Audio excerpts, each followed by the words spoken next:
Mon expérience avec Matisse, si je devais la résumer en 3 mots, culture, rendement, simplicité.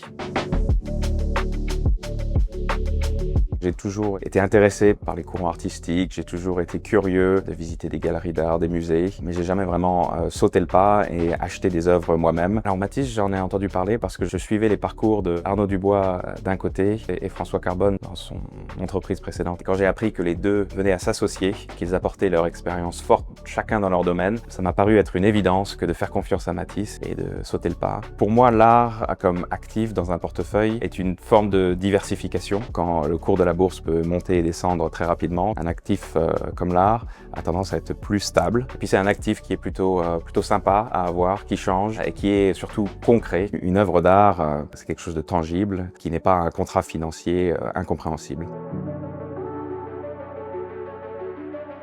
Un des club deals qui m'a particulièrement marqué chez Matisse, c'est sans doute un des premiers auxquels j'ai souscrit, François-Xavier Lalanne. Et en fait, c'était un artiste que je connaissais pas du tout. Il y a eu un retour sur investissement qui s'est fait rapidement, en quelques mois. J'ai investi sur des artistes qui me paraissaient être des valeurs sûres. Andy Warhol, par exemple, ou Joseph Albers.